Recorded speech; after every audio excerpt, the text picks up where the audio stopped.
mga anak sa Ginoo. Nga nagtikuha nga malipay ang Diyos sa ilang kinabuhi, sa atong kinabuhi. Amen?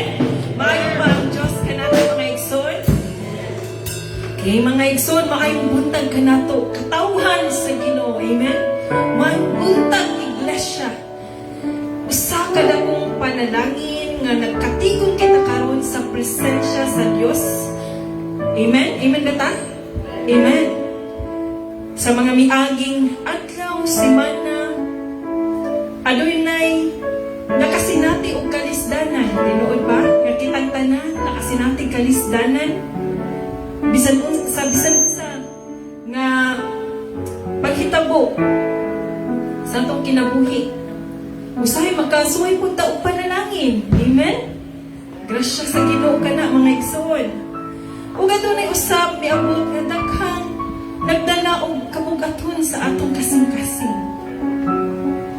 Apan bisan unsa pa man mga igsoon, makasulti kita nga ang Dios nagpabiling matinud-anon.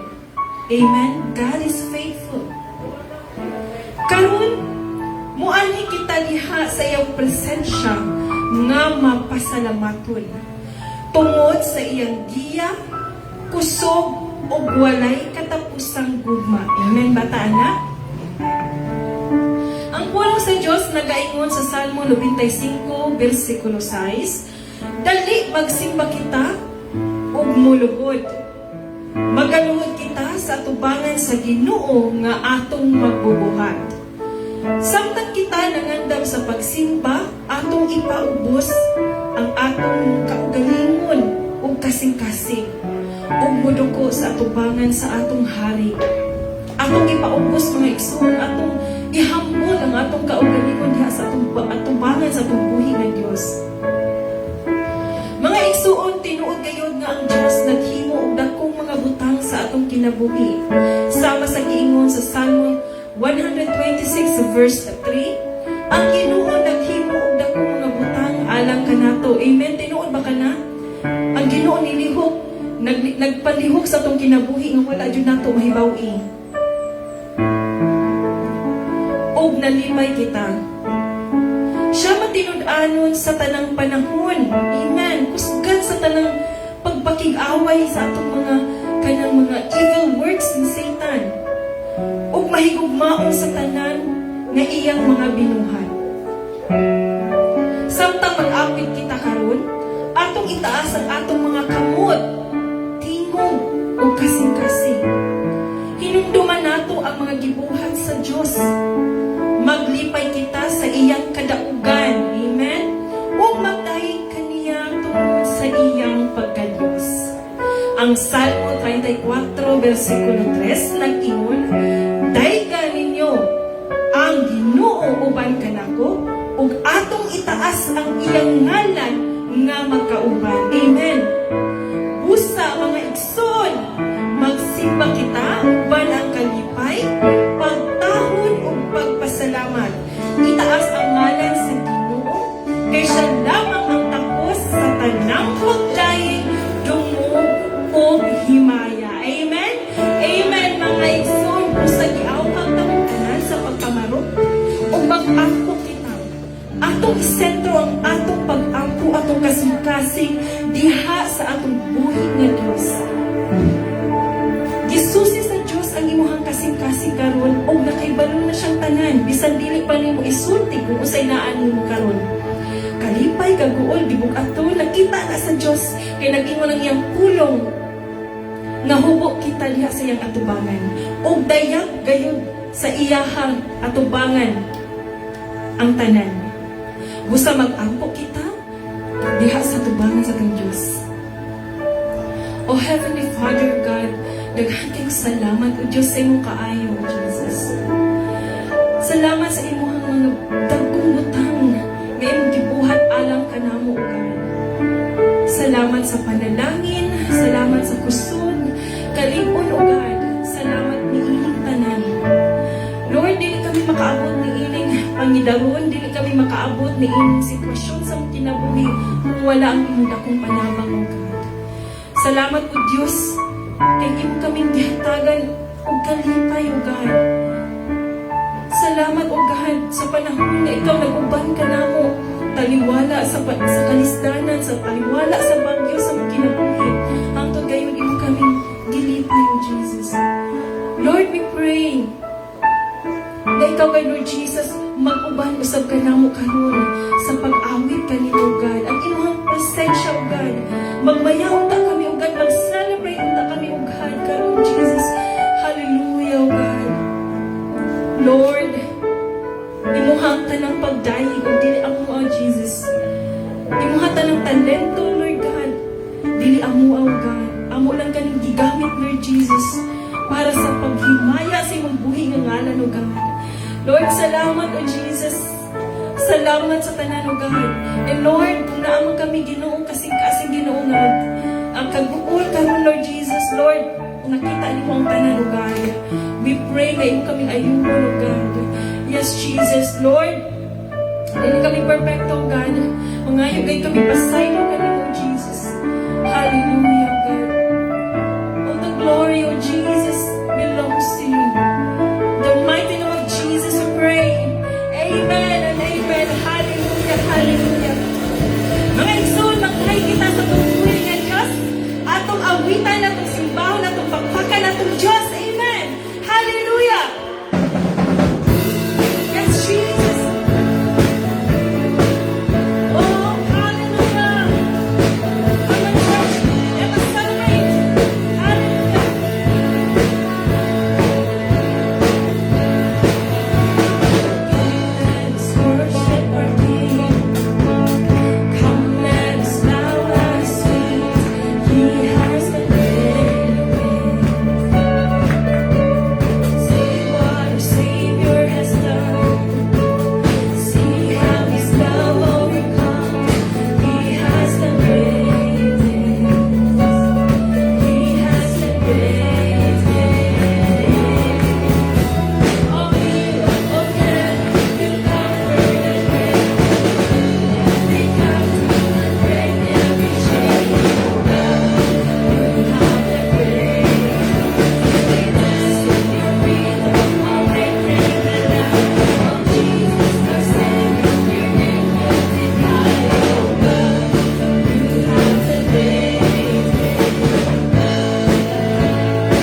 Hallelujah, hallelujah. You have done great things, oh God.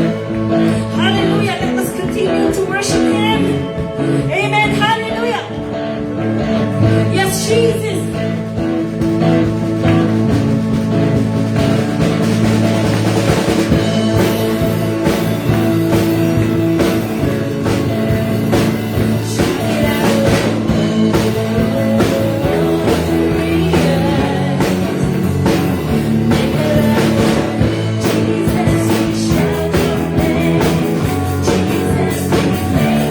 Praise,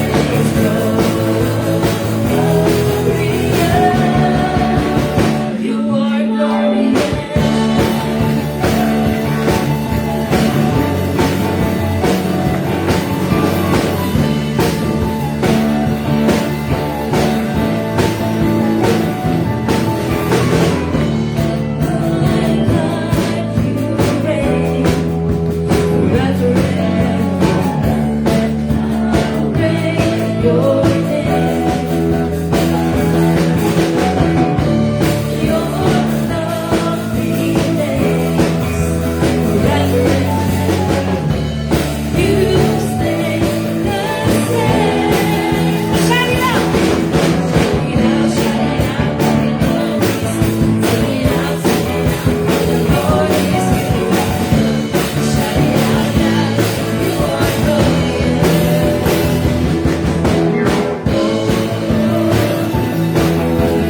you are all things. You deserve the glory. For from you are all things, and to you are all things. You deserve the glory. For from you are all things, and to you are all things. You deserve the glory. Yes, Jesus, you deserve the glory of God. You deserve the glory. Hallelujah. Yes, Jesus, Lord. Hallelujah. We worship your name. We lift up your name on high, oh God, because you are worthy, Jesus. Thank you so much, oh God, for giving us life, Jesus. Hallelujah. Lord, we will use this, Lord God, to worship your name. Hallelujah, Lord Jesus, Lord. Imuhat na ng paglayin, oh God. Walay amuha, oh Diyos. That's why anak ko, karon, Lord God, nagkatapok, nagsimba to worship your name, oh God. Amen. Hallelujah. All the glory and honor, God, belongs to you, Jesus. In the mighty name of Jesus Christ. Amen and amen. Hallelujah. Hallelujah. May you sit down.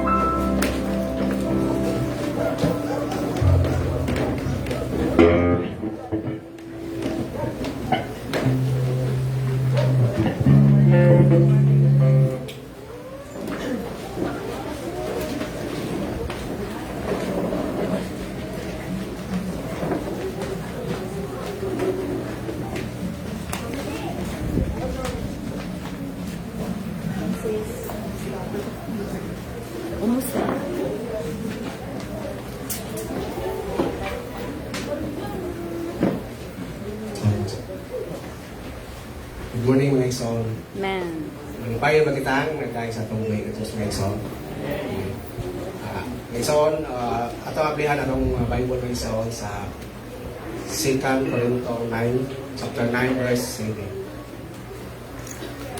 Nagaingon rin mga igsoon, usa kinahanglan na maghatag ang matag usa sumala sa iyang gusto ug dili magsubo o maghunahuna nga gipugos siya. Kaya ang Diyos na higugma sa malipayong naghatag. Amen. Amen. So,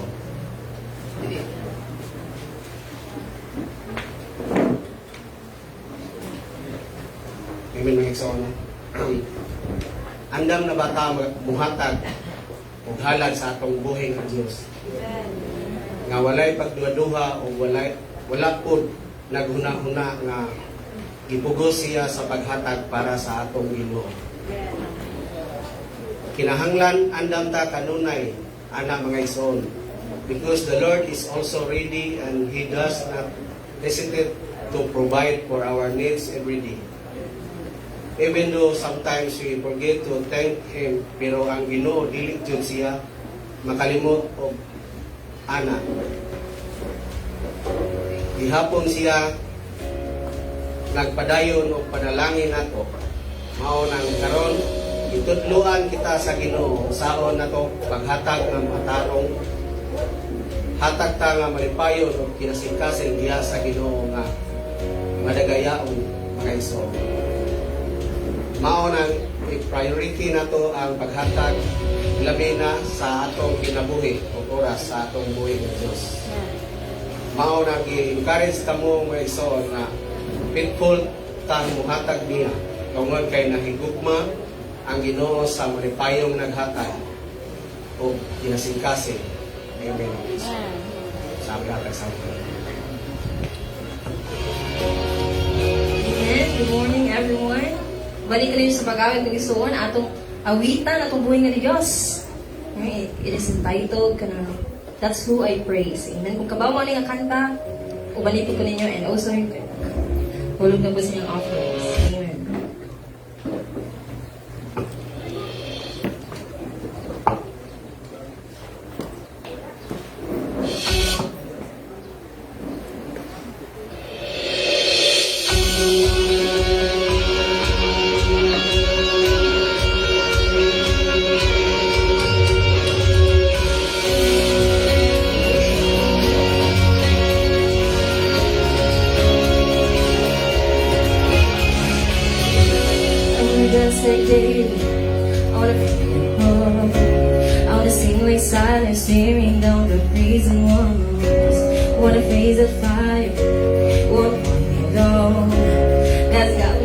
Shadrach, Meshach, Abednego. Oh, I walk like Moses, ran through the waves. One day I'll see the promised land of the slaves. Though the fear is talking, that can't take on my faith. I'm gonna praise, I'm gonna praise. I'm praising mountain, moving by the racing, breaking the chains. Gonna praise, I'm gonna praise. I'm raising hell, I'm sitting, I'm defeating confusion. That's who I praise, yeah. That's who I praise, that's who I praise. All the gift left me, I wanna pick my best. I wanna sleep like Daniel, even in our lives dead. Cause I got the promise, just like Jericho. Oh, I know what will make me fall. I'm gonna praise, I'm gonna praise. I praise the mountain, moving on and racing, breaking the chains. Gonna praise, I'm gonna praise. I'm gonna praise, I'm sitting undefeated, higher some days. That's who I praise. Oh,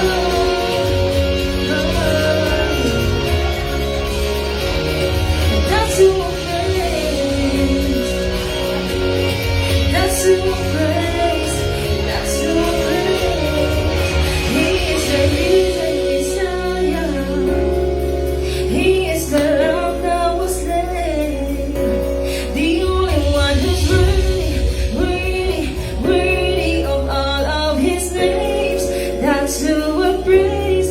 He is the reason Messiah. He is the ancient of days. The only one who's worthy, worthy, worthy of all of his names. That's who I praise. So I'm gonna praise. I praise the mountain, moving on and racing, breaking chains. Gotta praise, I'm gonna praise. I'm raising heaven, city undefeated, running some ways. That's who I praise, yeah. That's who I praise, that's who I praise. Yes, Lord.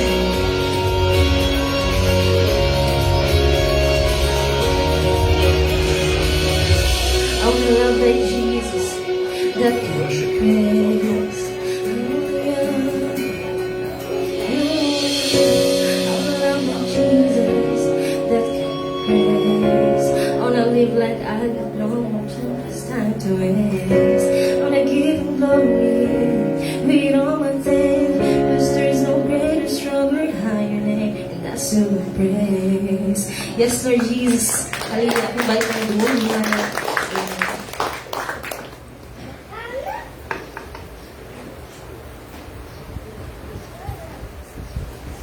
Tawag sa po tato ilihan ko kamo sa tayo sa doctrine. Ni Father Lord, salamat sa maayong panahon na imong ihatag. Lord, labi na sa among mga kinabuhi. Lord God, sa kini kanatong grasya na among nadawat, Lord. Ang aron kami makahimo pa sa pagdaig ug pagsimba diha kanimo, Lord. Ginoo, gamanan ka o may gugmaon. Salamat sa tanang panalangin nga among nadawat sa matag adlaw. Kung kaniya kami, Ginoo, naghalat inubanan sa among malipayong kasing-kasing. Tungod kay nasayod kami nga ikaw ang tanang tinubdan sa tanang mga grasya o mga panalangin. Lord, panalangini kining among mga halad diha kanimo. Lord, o magamit pa kini sa buluhaton sa imong simbahan. Ginoo, sa mga katawhan nga naghatag. Ginoo, ikaw ta magabuko pinilo-pilo nga mga panalangin, Lord. Bisan pa ni Pastor Lord, salamat sa iyang kinabuhi, Lord God. O kaniya siya diri nga andam sa pagwali sa imong pulong, Lord. Lord, panalanginin siya, Ginoo, o ang iyang pamilya. Lord, natagi siya dugang kaalam o kahibalo, Lord. Sa Lord, akong ibalik kanimo ang dugo o himaya. In Jesus' name, amen.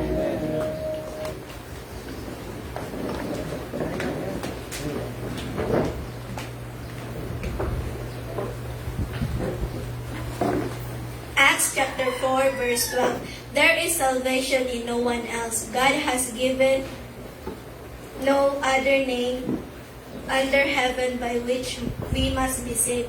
Acts chapter 4, verse 12. Amen.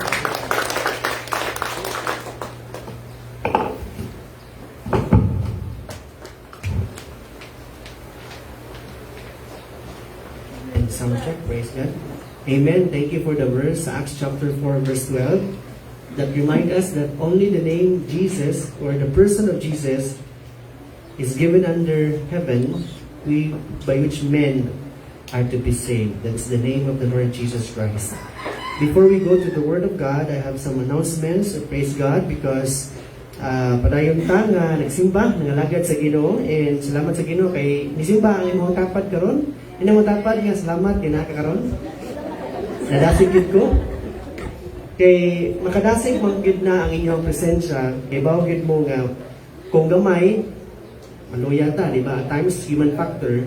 Kung daghan sa ta madasig sa ta, that's human factor. Pero kay bawo sa ta minatural lang ang atong kadasig wala man gina magpase sa atong gidaghanan ug gigamyon.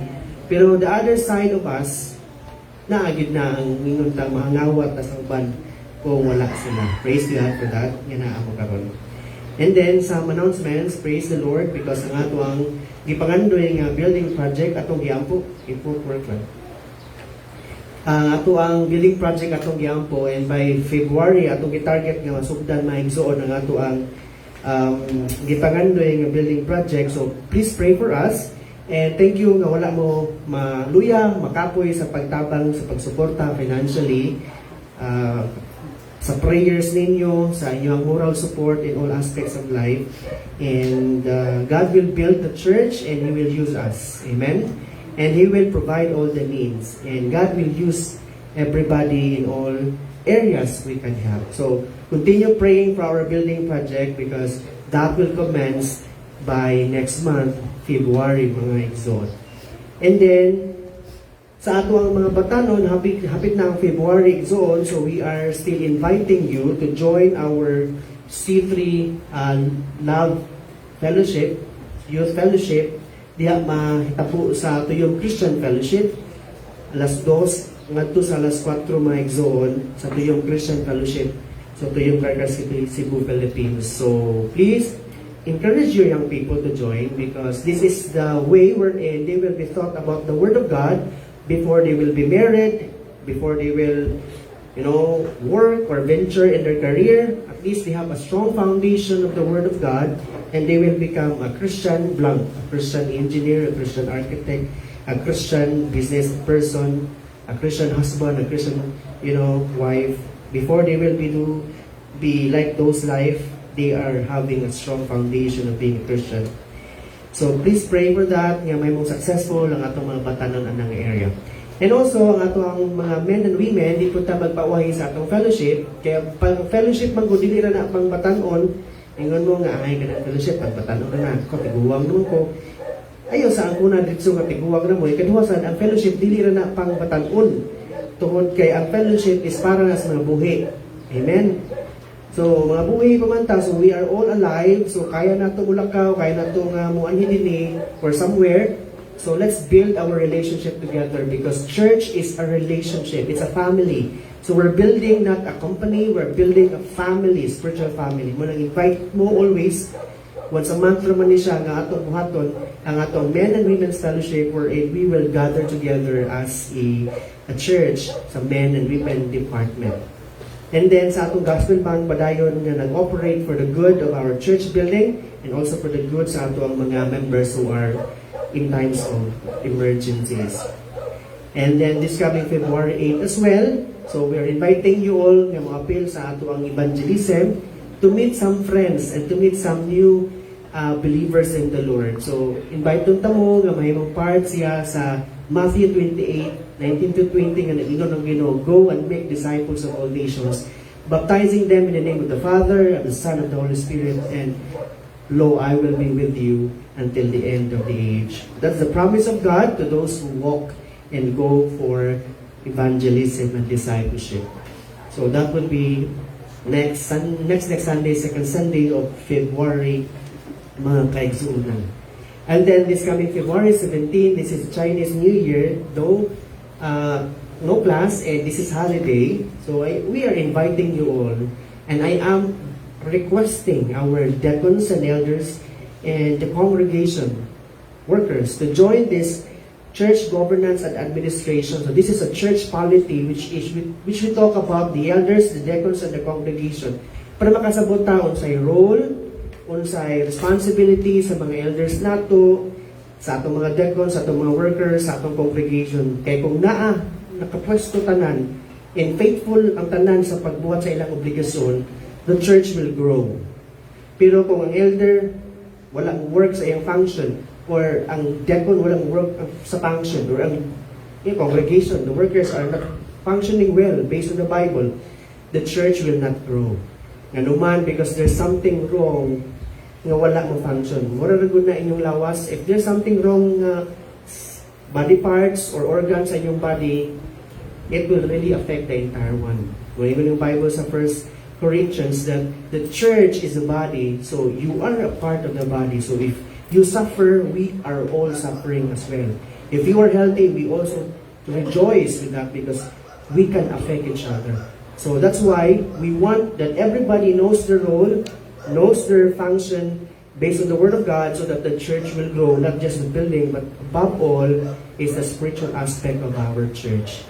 So we are inviting you for that. The registration is very minimal. This is only 30 pesos that will finance all the needs sa atuang mga gikinahanglan sa conference. So the host of this event is we are the host, the Christ First Assembly of God, mga igsoon. So if you want to be a bona fide member of our church, we're welcoming you all. So please inform us of your intent, and we are going to accommodate you. We are going to share to you our church manual as to how we will become a bona fide member. But as to general attending, ang simba ta, wala lagi mga rules nila. As long as you want to serve the Lord and worship God with us, then there's no rule for that. Only that your heart will be right in Him. Amen. So, also, before we end this Sunday service, don't forget, ang naay nagpalista na sa atong mga jersey, ihapit naman ang ato ang Sports Fest this coming April. So, kinahanglan ang atong jersey will be available at the end of March. So we are going to finalize the orders at the February ng month para napati duha ka buwan siguro nga makatigom sa ato ang jersey. So kung iyon ang tanan nga, please verify sa detail. Naamo mo gipang send sa GC, nasa mo gipa encode this terminal kaga pagmiaging Domingo. Before you go home, please verify. You look at the name, the jersey number, the size, everything. Verify. So kung ma-verified na siya, so amo na i-consider as a final nga detail. Dili na pwedeng usbon pa because maguba ang sistema dito niya. Ang mga tao nga galihok dito, dili na po sila ka-focus because there's mga inunana. So we want nga, kung saan na nito mo na to, kung pinakabok dito mo na to siya, muna akong encourage nga, pray and think if you want to avail para wala na siya apas-apas. So please verify this after Sunday service before you go home. Para sakto ang detail of dili mo kasayo. Kablabi na katong ilaha, gusto silang sleeve, sa usa kay walay sleeve. So, very important detail. Kay mag-uol ko kung dili ka malipay sa imong gidawat. Pero, ganahan ko nga dili na mahitabo mo. I want to prevent that mo nang ganahan ko, ispekto na ko nga iklaro gyud ang detail. Patan-awon gyud ka para na-adjoy gitawag o kanang accuracy. Amen. I hope you understand nga nung inana atong pagi. Inanglan nga na-adjoy approval nimo before na mo i-final para walay ground nga mo reklamo ang tao because gipangutana sila. So, praise God for that. Thank you so much. We are ready. Now, before we go to the Word of God, we are so happy to welcome na tayo igsoon gikan sa mga igsoon gikan sa Naga ba nino? Naga mo? At tagaming lang niya mo. So, they visited us here. So, si Brad Mark, Anthony Famador, brother, pakanamang ginoon. And kauban sa iyang fiancé, si Sister Darren Sasaba, pakanang sila. So, So, si Brad Mark, thank you. Isa sa mga youth, kauban ako sa una. Daling batanon pa mi, sa kami bungtod, di ba? Ganun doon mga Brad. Sa katagbuntod, manangyaw ta, dito sa Naalad, Naalad nga City of Naga, no? Then, wala to, among sudan kay noodles, among sudan kay kanang udong, among sudan kay mga sardinas. Mga young people, we are trained to walk and go. Munang blessed kay ko sa katong experience na ko kay nakasuway ko pang ministry nga kantura gyud ang amo of resources, pero malipayon gyud po ni uli ikatulog gabi alin pa rin jud kayo. Munang salamat Rod sa imong pagbisita namo nako dire. Kauban siyang yan say congratulations sa iyong future nga kasal ang Ginoo panalangin sa inyo ha. Amen. And also we have here some friends and brothers and sisters.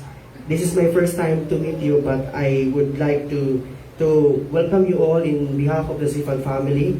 Can you understand Cebuano or a bit not yet? Okay.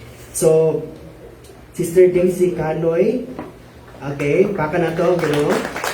And Brother David Bifford, did I pronounce it well, correctly? And then Sister Roxanne Bifford, okay, baka na to, you know, we thank God because you have visited us, and may God bless you as you listen to His Word, as you fellowship with us here.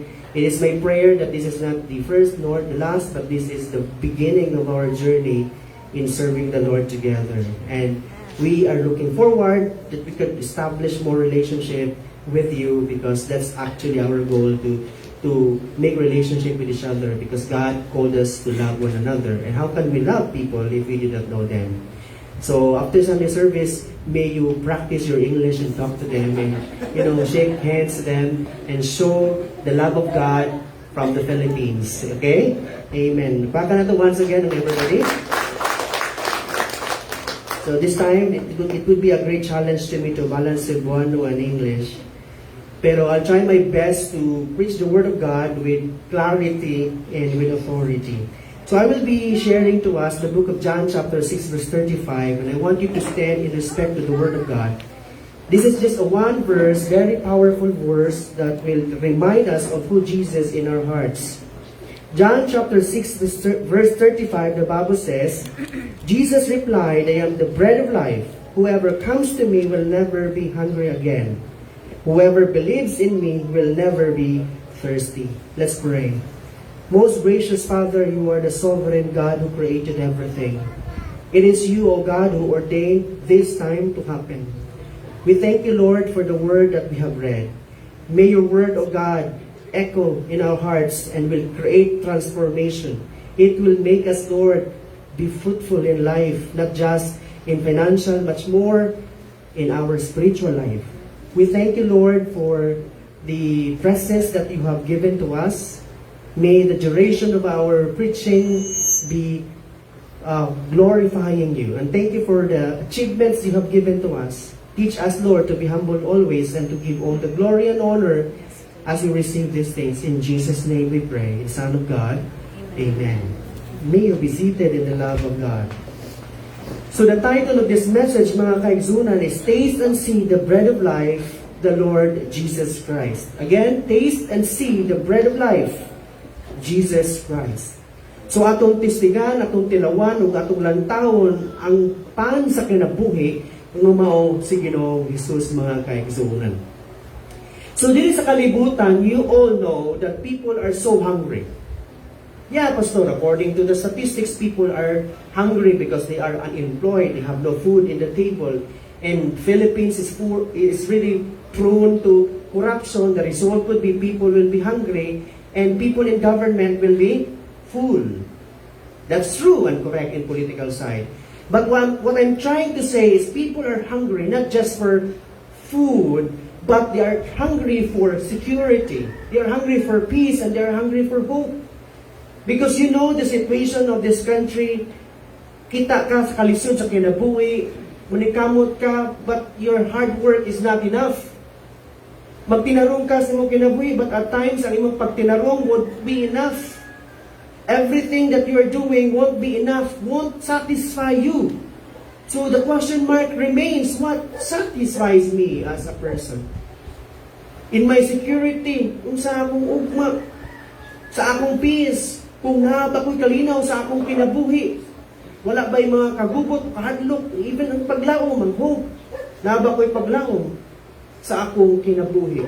Mga kaigsunan, people will try to satisfy this hunger. And how would people try to satisfy their hunger? They will try to satisfy themselves by the success people are offered, or even the pleasure that they get from life, or even the religion. The religion will always say, you will be blessed, you will be the head, you will not be the tail, God will bless you, God will make you healthy and wealthy. And even the possessions they have, whatever they have in the bank, whatever they have in their homes, in their pockets, they will try to find satisfaction in those things. But I would tell you, yet the hunger remains. No wonder people na ani malita puno sa kwarta, they were looking for another malita puno sa kwarta. And that desire won't end.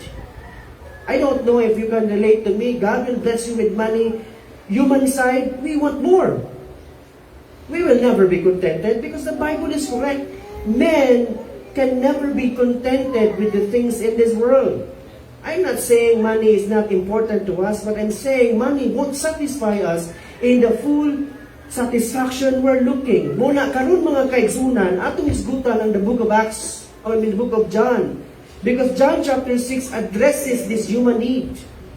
What do you need in life? Pastor, I need love. I need peace. I need hope. I need financial provision. I need good health. I need healing. I need restoration, reconciliation. All those things are found in the person of Jesus Christ. Do you believe that? Katong tanan nga akong ipanghisgutan, makaplagan lamang ito ni Ginoong Jesus. And people are lost. Ganahan sa laan to, but they're looking to those things in a different wrong persons or wrong avenues in life. Like for example, in John chapter 6, this is the account wherein Jesus fed 5,000 men. And to be accurate, mga kaigsunan, the writers of the book of John chapter 6 is just counting the men and not including the women and their children.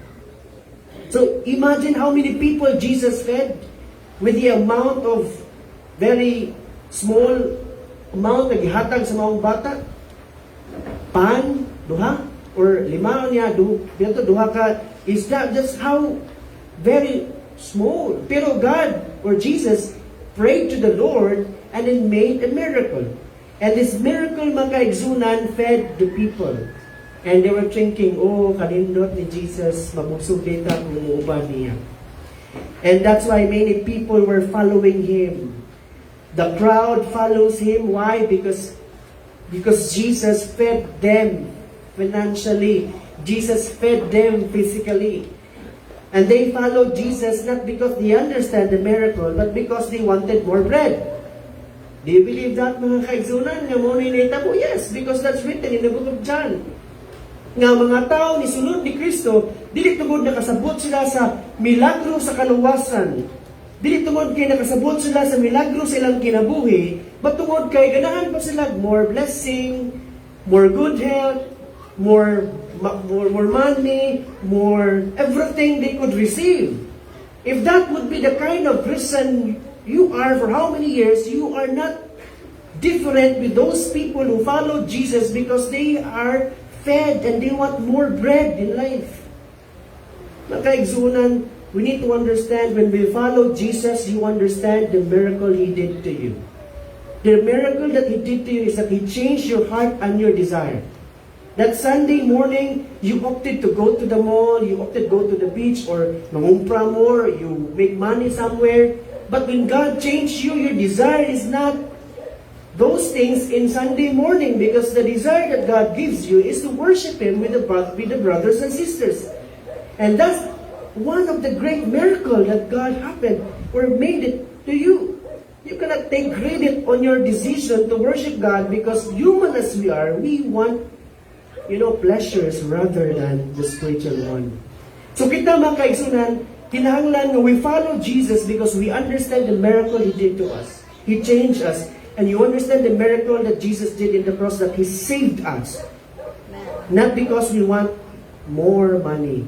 Not because we want more health, we want more benefits from Jesus. Kato siya, incidental, may tabo, kuyog ra dito siya. Sa diyang si Jesus mismo ang imuhang giapasig zoon.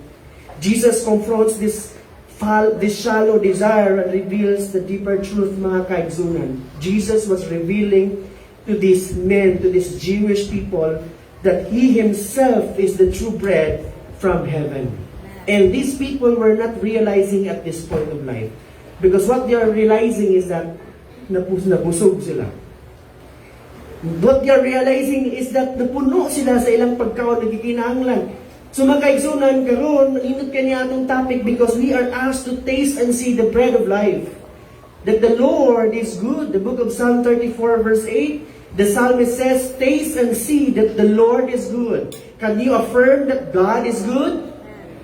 Because you taste Him and you have seen Him in His goodness? Or you have just heard it? Or you have just read this? And they said yes, so therefore I will also say yes, for me not to be the kontrabida.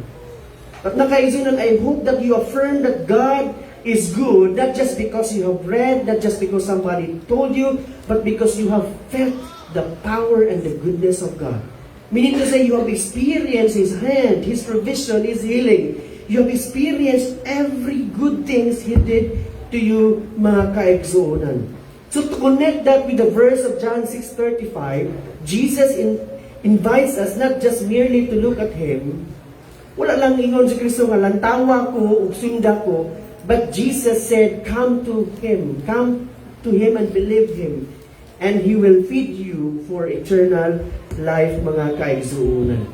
So here, very powerful nga verse nga atong hinumdumon, nga si Yesu Kristo wala lamang siya niingon nga duol mo nako o niya pagdala mo bakir para mailhan ta mo, dawaton ta mo. Jesus did not say, you come to me but give me a bakir that's so near to me so that I will allow you to enter my presence.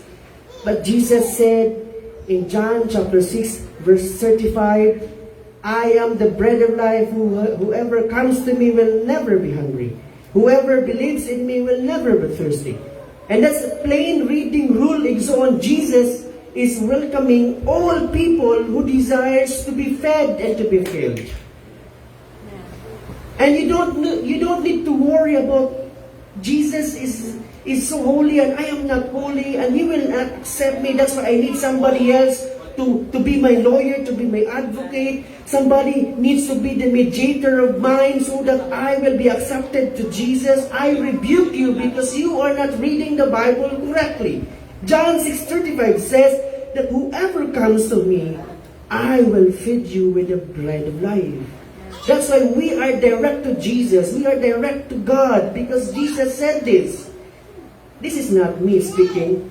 This is the word of God echoed by my mouth. Nakaigsunan, nindot kayong kamaturan. Let's understand the context of the verse. This is just a one verse, but so powerful verse, that kitang tanan makasabot, haron di naman mangitaglain. Pastor, nindot man ang Jesus Christ, but I also need to have Santo Niño. I also need to have Mary. I just need to have these saints in life. Nakaigsunan, with all due respect, I will tell you, I don't need to debate with you if you understand how sufficient Christ is based on the scriptures. And may you understand who Christ is in your life. You will say, Jesus is enough. Amen. And because Jesus is enough, why should I look for more where He is already enough? Mga kaigsunan, you look at John chapter 6, 1 to 14. You're going to read that in your houses. You will see the miracle Jesus did. And you know why Jesus did that? Because Jesus was actually re-implementing what happened in the book of Exodus chapter 16.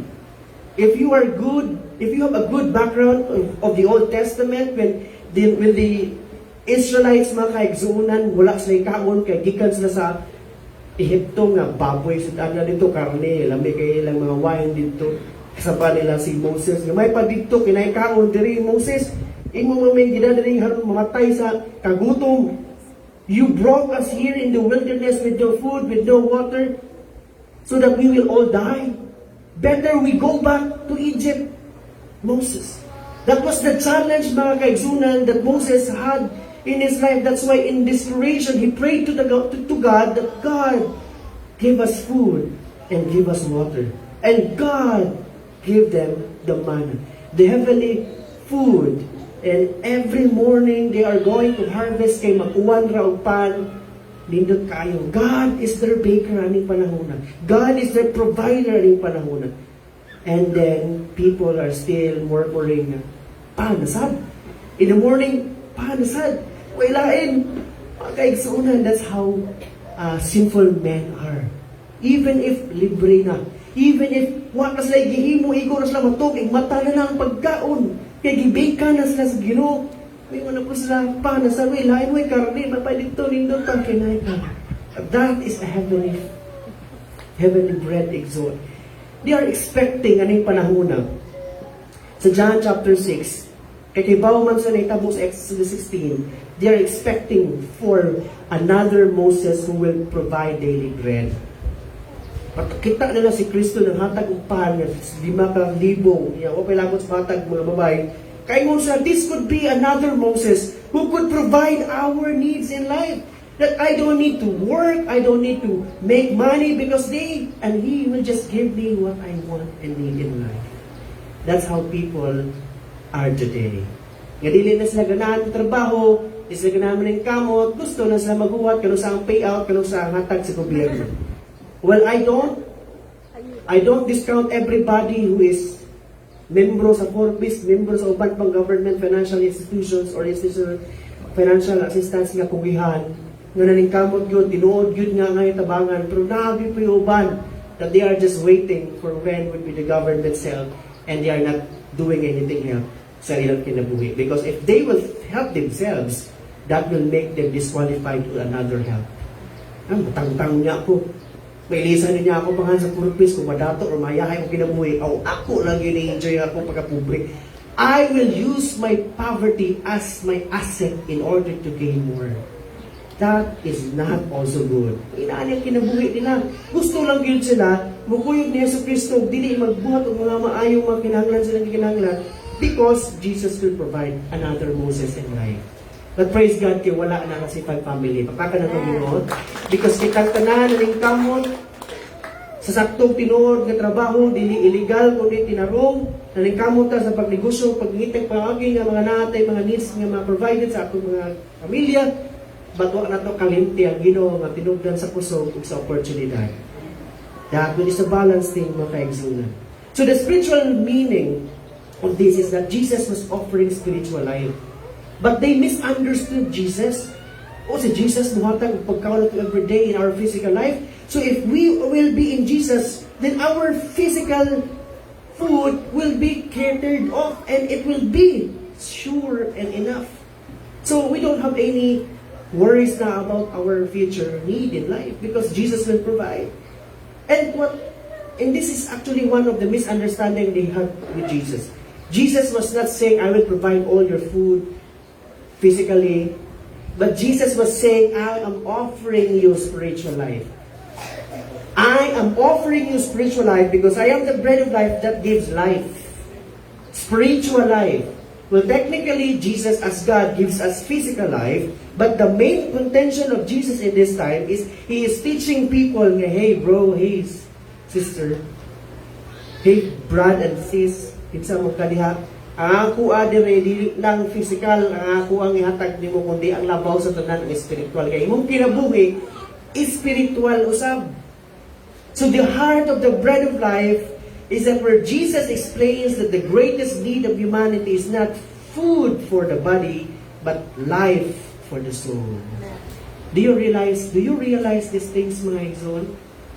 Not until you realize nga ang kinabuhi, dili lamang pan-pan, dili lang kwarta-kwarta, kundi labaw sa tanan, espiritual nga kinabuhi sa akong kalag. Dili yung kakinahanglan pugson pa, dili yung kakinahanglan walihan puting taasa, dili yung kakinahanglan pang ingnon, because ingon yung ka, I need musimba dyan ko sa Ginoo before manarbaho ng negosyo. Ay, musimba dyan ko maampos ko sa Ginoo before ko muswila. Ay, ako giunahon ng Ginoo sa tanang buntag. Because you understand. Pero kung ang mipro, ang tao kasabot, bisag saan mo pa rin magwali na, di na mo sabot because his heart is more of money than God. And you cannot force the person unless they are changed by God. And that's why, brothers and sisters, let's pray to realize we will not wait nga until mahimutang maglisod sa ginawa.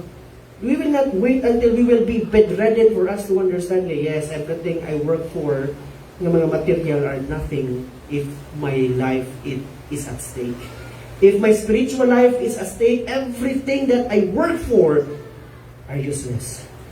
We will not wait that moment of life for us to realize what I say is true. Because I myself experience the same thing.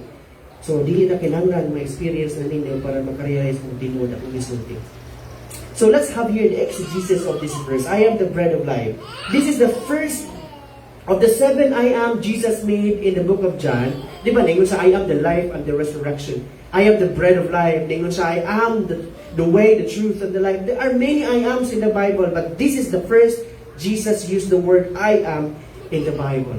And you know, Jesus said I am is the same word that the Father or God in the Old Testament used when He introduced Himself to Moses. Moses was asked, go to Pharaoh and tell Pharaoh to let my people go. Ingon si Moses, whose name should I bring? Who am I to appear to him? He's the Pharaoh of Egypt. Sa nga na kung ganon, kinsa naman ko. But God said, to tell him, I am. I am who I am, the YHWH, the tetragrammaton in the Hebrew, my son.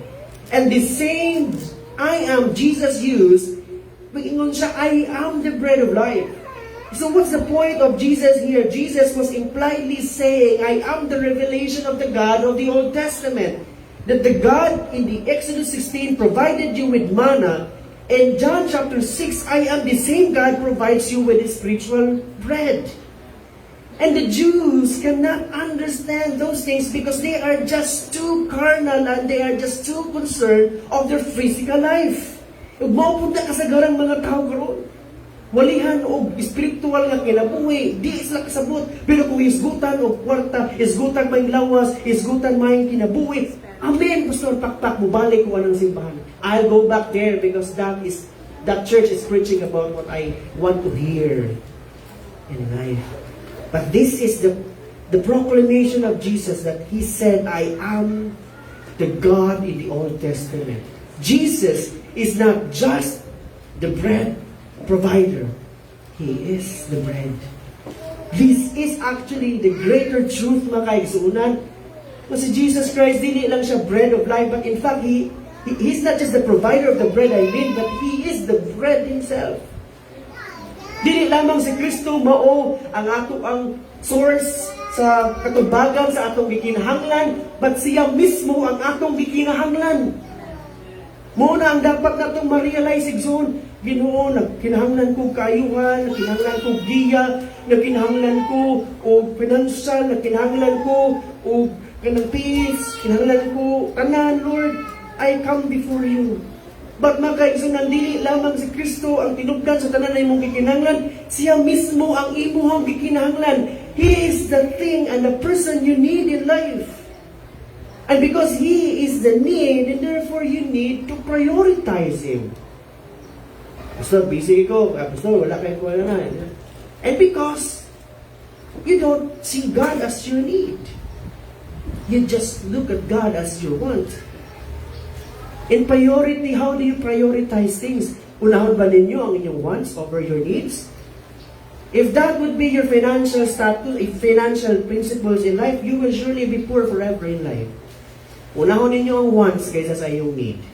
Pero if you know the biblical wisdom of looking first of the need before the wants, like putting God in the priorities of your life because He is your need, then you will surely be successful in life. In history, mga kaigsunan, the word bread is not a bread like atong snacks. Pastor, Jesus Christ is the bread of life. Oh, snack, na si Jesus na Pastor. Dili na siya main food ginato. Snack, tikdo lang ba? Kung gutom ko, kaon gamay. Kundi, pwede sa di, kay nakundi ka nun mo Mga kaigsunan, I want to qualify this. The bread that I'm preaching is not the bread that we have today. Nga bread, snack ta, labi lang bread nga init kayo, yung lamig sa galuto, di ba? Dili na mga bread ang gimin. In the Jewish culture, bread is the staple food, not the luxury, not the thing ng pang-merienda, but this is the staple food. You understand the staple food? This is the main food they eat in the morning, in the noon, and in the evening. But pasabot, the equivalent of this to our culture is ang ato ang rice, atong humayog kanang mais. Kung Filipino typical ka, maglisod man jud kang mabuhi nga walay rice or walay mais kay gutumon man jud ta kay hawang makay kung paano tong karon kay dali kay mahilis ang pan. But the other culture like in the Western, I don't know if you will agree that even people in the West, they are more using bread as their staple. That's why malipay na sa they are good in a burger, they're good in pizza because that's their culture in life. They could have the full, they will be contented and they will be filled with, with satisfaction if they will be eating those bread, as staple food. But in the Philippines, it won't work.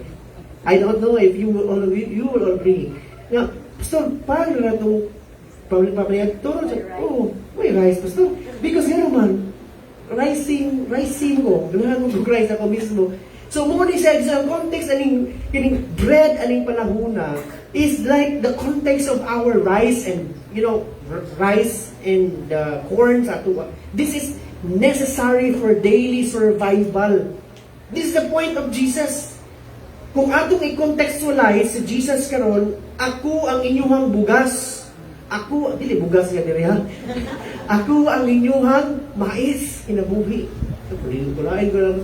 But that's actually the main point of Jesus because it's not a snacks, but it's a staple food. The main ingredient for us to survive in life. Kaya kamo mga kaigsunan, di ba? Kung tagahan mo 5 kasi sako nga bugas, nga silid pag yun, or sa pana ka nang nindot kayo kay lami ba? Sa patong ganador na. Di mo malipay, igulin nyo, nindot kayo mag-smile. Because kung naamuan ng mga pagkauna, pwede rin kumain sa anay, pwede rin ginamos basa, kana, kay lami man yun ng ganador, o kana mga excellent, pero tigahan mo katong mga broken NFA ba, rin nga po sa buwang yun di sudan, kay disod yun di katon kung kinirang yun. Kay need yun siya sudan. But ang point na kaigsunan, this is the point of Jesus that you need me because I am your daily sustenance in life. You can never live your life happily and healthy without me. Kung wala di bugas sa balay, malipay ba mo? Ma-healthy ba mo? Malipay ba mo nga di mo mag-away sa iyong banang asawa, sa iyong mga anak, di mo mainit ang iyong ulo? Imagine that.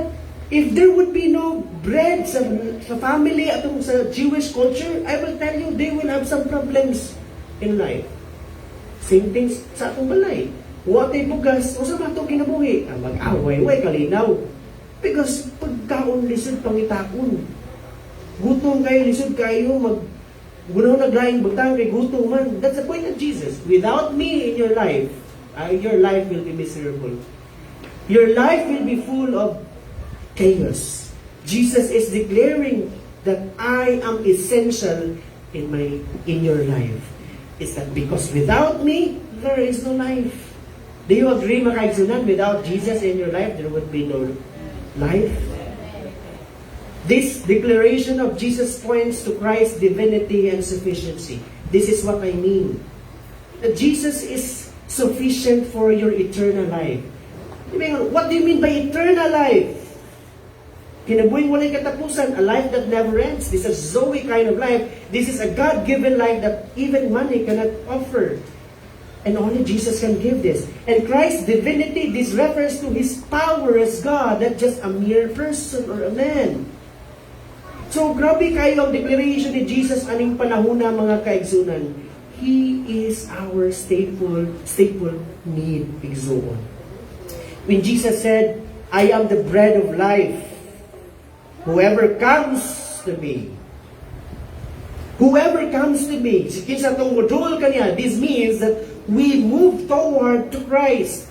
We move towards Christ. Meaning to say, we make effort to know Christ. This is not just a mere curiosity, But this is repentance and surrender. How do I go to Christ? Problema ko. How do I go to Christ? We don't have any image of Christ in the church. How do I go to church? Or how do I go to church, to Jesus Christ? I mean, when we don't have image of Jesus Christ in the church. Mga kaigsunan, we need to understand this. The word comes is move toward to Christ. And how do we go to Christ? And you go to Manila in the morning, or in January, the Black Nazarene, and you go to Cebu City during the Sinulog because Christ is there. The baby and the big Christ is there. Is that how we understand? Come to me. With all due respect to these people, let's pray for them. But you need to understand this question. I don't have any problem if you say this is. But my question is, how sure are you that is the exact, accurate image of Christ? Because if you are sure, with biblical basis or with reality check basis, then we will consider it as God. But if we are not sure, I would rather be hesitant to say na He is, because probably not. Kasagot lang mo yung It's easy to tell this is the face of God if you do not have the real authentic one. Jesus said through Prophet Isaiah in Isaiah chapter 53, there is the beauty in Him. He came here to be a lowly person. He came here to be a servant. And how do you see a servant? Servant was not a king and is not a king. He came here as a lowly, humble man because he is not a king. Anong panahuna sa ni Anizia. Unang mayong ko si Jesus Christ, when He came here, He was so humble. And because He was humble, He is not using His kingship. Bata siya sa kalibutan, dili siya hari ng panahon sa iyang pagkasiya. Pag sa dihang mubalik siya niyang panahon na iyang ipakita ang pagkahari. So in short, mga kaigsunan, when we come to Jesus, you come to Him into repentance and to surrender and to faith. Diba? Whoever comes to me will never be hungry to Him. How do we come to Him? Verse 35, whoever believes in me will never be thirsty.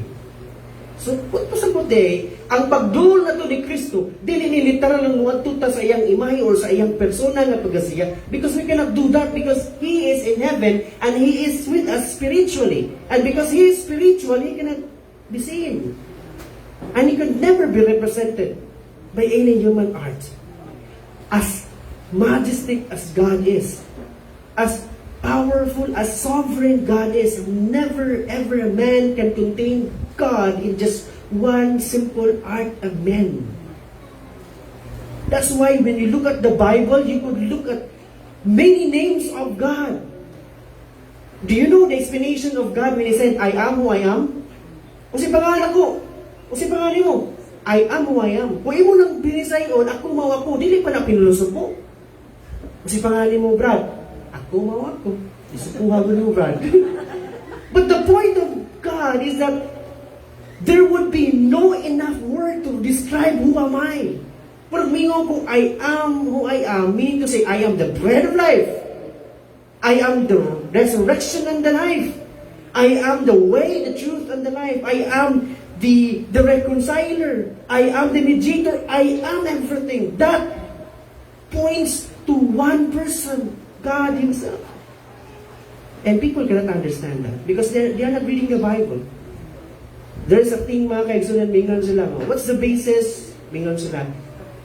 The Bible is not the only basis. The Bible is one of the bases, but we have also the oral tradition and all those rituals. And I would say, I respectfully ask, okay, I understand that. So my question is, in the times that the Holy Bible and the Holy Tradition, as you wish, prevails, which should prevail? If ever there would be discrepancies and contradiction, whichever prevails? And the answer would be, whatsoever the magisterium says, correct, that would be our belief. Ang punto is, kung Holy Tradition o ang Bible mag-contradict, who decides? It's the magisterium. the people nga naa sa ilahang iglesia. So you see, the people decides what's ever correct, the Bible or the Holy Tradition. But that is not correct. The Word of God will be corrected by fallen men. Even if pastor or priest na sila, but they are still fallen men saved by grace. And because they are fallen and saved by grace, they could never be higher than God. Para mali masabtan na ito mga kaigsunan. Dali masabtan na ito. Ang RTC, Regional Trial Court, o ang Court of Appeals, lahi sila desisyon. Lahi sila desisyon. Whoever is right. Kisahin mo determine ang Supreme Court. Nganong Supreme Court man? Because they are the highest court. They are higher than the Court of Appeals. They are higher on the RTC. So when you look at that in a spiritual aspect, who's higher in that aspect? God's Word, the Holy Bible, the Holy Tradition of men, ang mga binuhatan sa mga santo sa una. Kung mag-conflict sila, they said, you know, di na problema, kaya na aming magisterium that will make us the catechism of the church and will tell us also sakto kung sa dili, and that means that the man in the office is higher than God's Word, God Himself. And you know who's God? Who's the Word? John chapter 1 verse 1. In the beginning God created. In the beginning there was a Word, and the Word was with God, and the Word was God. And in verse 14, the Word became flesh and dwelt among us, and that His name is Jesus Christ. Walang ningon dyan ko exon, to be a Christian church, you need to understand Christ, the Bible should be the highest authority, not men. Gibali mga kaigsunan. That's why kita nga mga Kristohanon, we don't need to look for any human image that people creates, because we are not sure of the veracity, we are not sure of the truthfulness of the image. Pero tuwingon sila, namin nakita sa Facebook, ang reason, Manggol Pastor, is inigtanaw na ko na, kinumdum ko sa akong mama, papa, kinumdum ko sa akong anak, inigtuyog na ko sa among balay, malipay ko, Pastor, I feel your presence. Isang kakasabot, no, mura po na sa punto, Pastor, kung na ako yung mga image, akong ginoong ang ituan. Kakasabot na Pastor. Ako kasabot ko, wala, yun, tinabigay po ko yung mga picture sa ako. But there's one thing that I cannot believe, cannot be satisfied. Katong mga dagwaya, sure, magyug ko sila gito, kaya sila magito kipicturan itong panahon, nakita ko pag-picture. Kita pag ko sa original, kita pag ko sa picture, di ko kumaog yung dagwaya. Pero sa kanang sitwasyon, Manggol, Brad, wala ka kakita sa tinuhon nga dagwaya sa Ginoo. Hindi kitong gabuhat ato, po sa kaibaw, sa gibuhat, kita sa Ginoo. Huwag ka sure nga, di ba ka kahibaw, huwag ka sure, kung katong gabuhat ato, sure po siyang mauto, huwag siya katong napagiuban na yun di ko mo tuon niya ako, napagigabuhat, pero sila tuuman na, wala ka good, di gusto kinabuhi. But ang point na kaigsunan, you are not sure of the image. So therefore, dili sa parihaw argumento, dili pwede nga mawang basihanan sa ato ang pagtuo. Because it's not accurate. So going back here, my son, kung hungry ka sa Ginoo, you don't look for message or image, I mean. Kung hungry ka sa Ginoo, you don't look for image, but you look for the message. And the message is in the Bible, the Word of God. Mga taong spiritual empty sila, longing kayo sa Ginoo, pero with all due respect sa nasa yung mga people in good faith na nangadto, kanang in good faith ang ilang pagsimba sa Ginoo niya, nagtuon lang sa maugito ng pagsimba. I pray for them. Yung magka-realize sila nga, they go to the Bible as the Word of God, not in the image. The guilt, igsuon, guilty na sa atong sala, or restless sa atong mga kalag, igsuon, muna yung representation sa hunger na gigon ng Jesus. Whoever is hungry, I will give them satisfaction in this life. So, satisfaction, this is not the absence of desire. Nga, wala na kong gutuma, kaya naman, nawa naman ang gutom, napasara naman ko. Kaya napas mo naman, dugay yung ginabot ng kaon. This is not the kind of na-satisfy na ka nga, nawa naman itong tinguhan ako, kaya nabusog naman ko, so wala ko gutuma. But this is actually the end of the spiritual emptiness. But pasabot ang spiritual aspect. Kaya siyempre, kung human as we are, i-consume itong pagkaon, magutom ta, di ba? Ngayon kung matataw, gutomon sa ta. Di ba? Pero kaya gutom mo ka, nagwalin ang pagkaon. Pero mga kaigsunan, the point of Jesus is the end of spiritual emptiness. So therefore, coming to Jesus means trusting Him as the only source of life. Bantayan na ninyo only source of life. Ningon si Jesus sa John chapter 5 verse 35, I am one of the bread of life. Whoever comes to me will also be never hungry. And whoever also believe in me will never be thirsty. Sakto akong pagbasa. But Jesus did not say, I am one of the bread of life. But Jesus said, I am the bread of life. If you understand English, He is saying exclusivity. He is saying, I am the only bread of life and no one else. And why would you go to another person for your spiritual life to be fed on when Jesus is already the bread of life?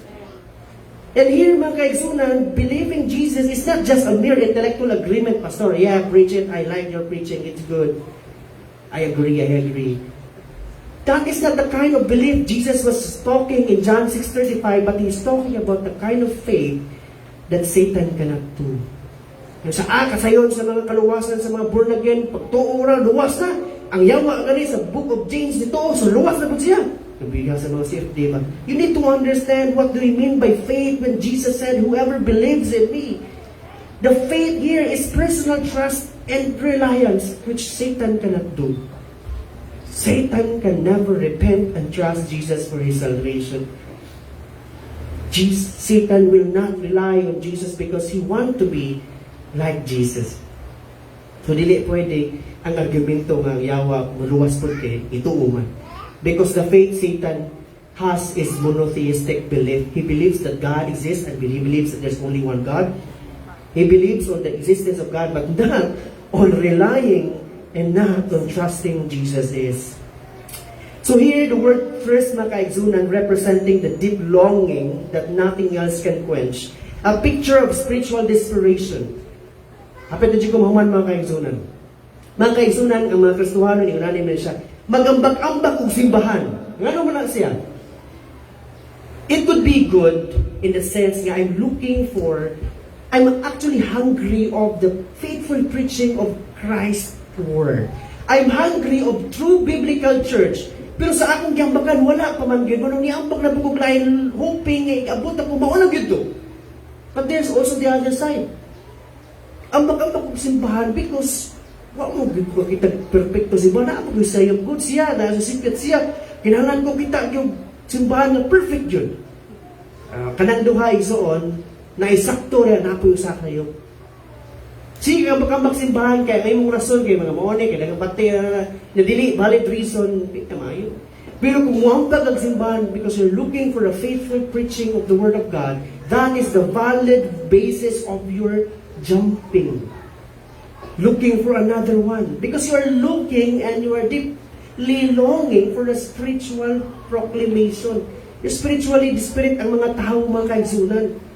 The word of Jesus here, He shall never be thirsty again. The word never thirst in the Greek word, it's emphatic. It's never, never, ever. Dili na yun mauhaw. So, kung sakto na ko ni siya, kung naana siya relationship ni Jesus, nakabato na siya sa kaluwasan, dili na mangita og lain, puli ni Kristo, or puno ni Kristo. Because he believes Jesus is enough. Yeah, Pastor, what go backslide, Pastor, kay naikag adto. Pastor, mubalin simbahan nga dili Kristohanon kay naikag adto. The answer is that he was never been able to taste and see that Jesus is the bread of life.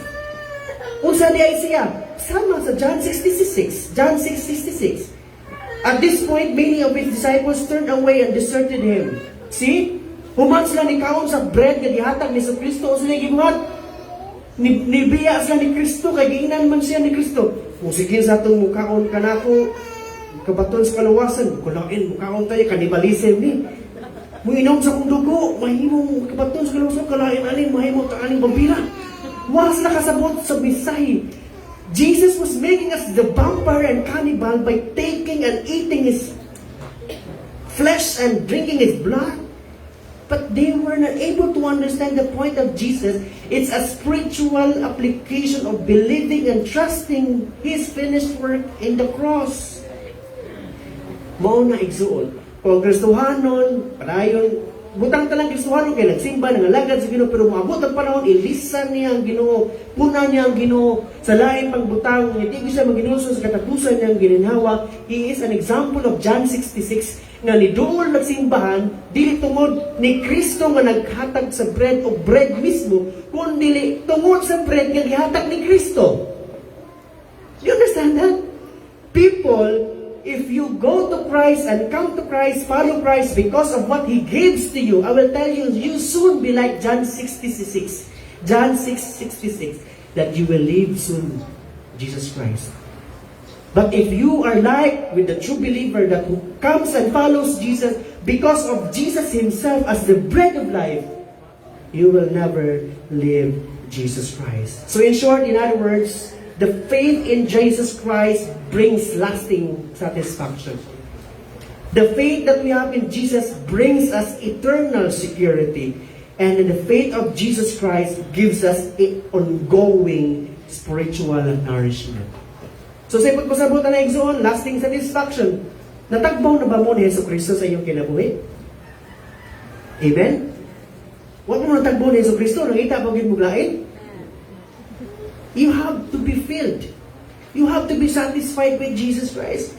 Kung ofiran kag Buddha, ofiran kag Mahatma Gandhi, ofiran kag lain pang mga personality, dili mo makukontento ni Jesus, di na lang ko siya biyaan, ako na siya punan. Pwede na lang. No. You won't not accept anybody else because Jesus is enough. Amen.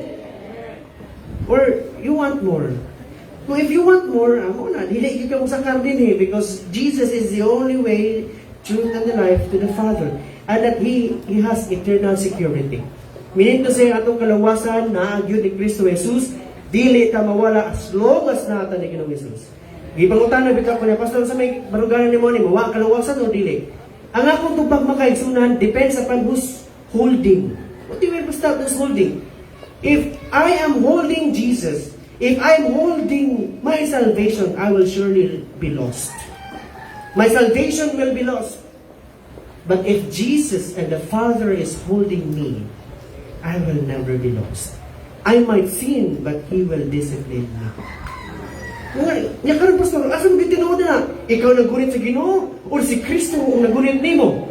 John chapter 10 verse 28, the Bible says, I gave them eternal life, and no one can snatch them away from me and from my Father's hands. I and my Father are one.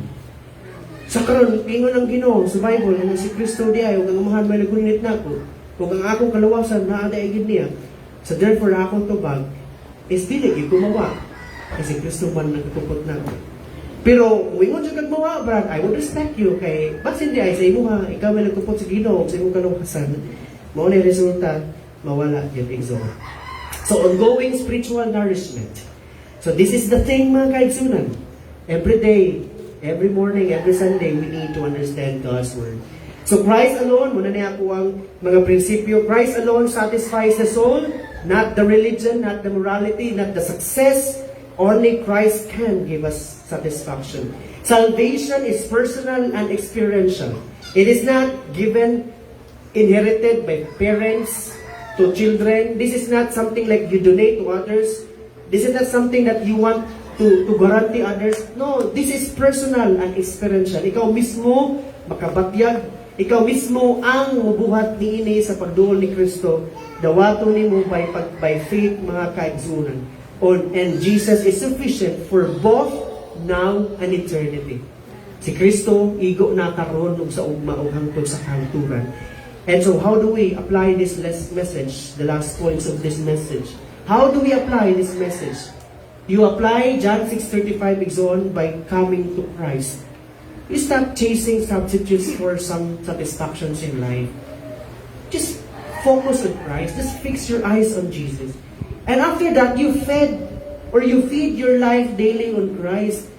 You have your scriptures, the Bible. You pray. And you also abide by obeying, by implementing, by doing the commandments of God, the wills of God sa imong kinabuhi. And that next is that you examine your hunger. What are you hungry of?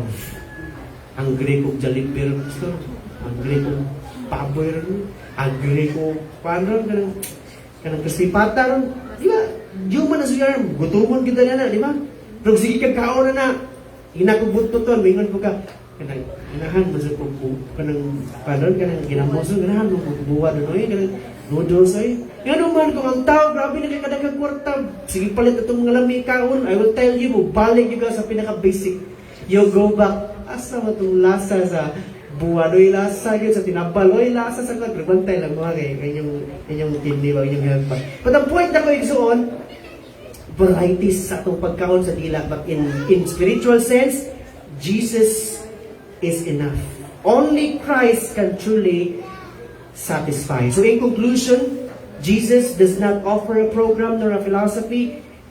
Jesus was not offering a temporary solution because Jesus is offering himself as the bread of life. He is the bread of life. He is saying, I am your sustainer. He is saying, I am your provider. And because of that, this is the invitation of God. Are you hungry? Are you thirsty? Not in the physical one, spiritual one. And therefore, you come to God. You believe Jesus Christ, and you will taste and see that Jesus is the bread of life that gives life now and forever. Mga kaigsunan, the message is very clear. If you want satisfaction in this life, you should know the right person to look for, and you should know where to look for him. You need to look for him in the Holy Scriptures. And the person you're looking for is Jesus Christ, the Son of God. So if you don't have any relationship at him at all, I encourage you, come to him, repent of your sins, and worship him. But to those who have relationship with him, cultivate the relationship we have in Jesus. Believe him, worship him, support his ministry, and love him for the rest of your life. And with that, he will bless you with the blessings that he prepares for you. Amen? Paka na ito ang Ginoo.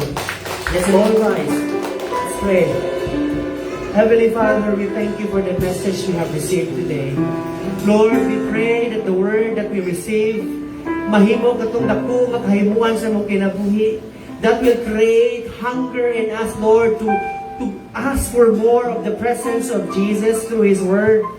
May you illumine us in our times of darkness. May you satisfy us in the moment of our hunger and of our thirst. Father, we thank you for sending your Son Jesus, because in him we find salvation. We find forgiveness and reconciliation. Lord, we pray for spiritual aspects of these young people, of these men and women and even children, Lord. Grow us, Lord God. Make us grow in our spiritual aspect, that we will get matured. We will get closer to you, and we will be Christ-like. We will grow in glory day by day. And even, Lord, sa among physical gabahin, thank you for the good health. Thank you for sustaining our body. Thank you for the life. We pray for healing in the mighty name of Jesus. We pray, Lord God, for good health in financial aspect, Lord God. We pray also that you're going to bless us financially, that we provide the needs of your church and of our families. Bless us that we can be a blessing to others.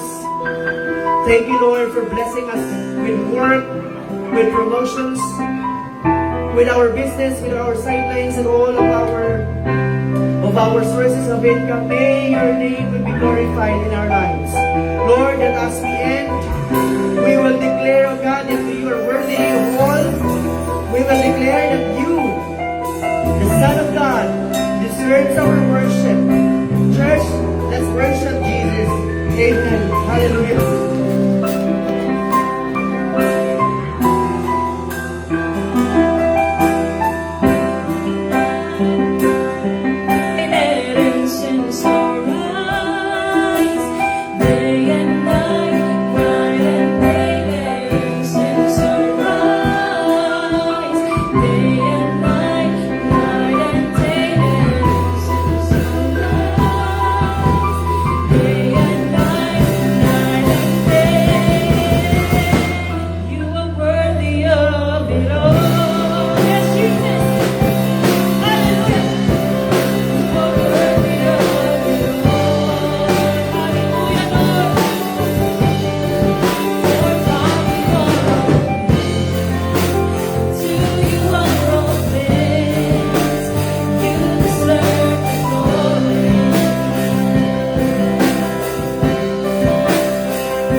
kanta para manuhay. Ay mo kalimot sa jersey ha. Kaya di na mo i-final kung hindi mo approve. Kaya masayot mo niya kami Blaymon. Sumayo nga kita mo before i-finalize. Thank you. Nganta ta, mag-finalize sa isa. Sa pustaw isod. Hallelujah.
Para madali ta. Pareho comment, likod at table, pwede ko makangyo. Kaya kung sa istoryahan ng jersey, pareho ko sa jersey ha.